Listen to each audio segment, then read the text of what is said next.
పిల్లి గుడ్డిదైతే ఎలిక నిక్కరిప్పి డాన్స్ చేసిందంట. లేకపోతే ఏందబ్బా, ఒకప్పుడు నీ ముందు నుంచోడానికే పోల్చుకునేవాడు. ఇప్పుడు నీకే వార్నింగ్ ఇచ్చేళ్తలా?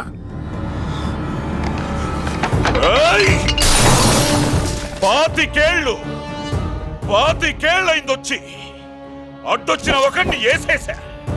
ఆణ్ణి చూసి ఒకడు, ఆణ్ణి చూసి ఇంకోడు భయపడుతూనే ఉన్నారు. ఈ 25 నా కొడుకు నా కళ్ళ ముందుకొచ్చి నిలబడే వరకు ఆడి కంట్లో భయం లేదు, ఒంట్లో బెదురు లేదు, దెబ్బకి తిరుగులేదు. ఏం చేయాలి వాణ్ణి? ఎలా ఆపాలి? ఎలా?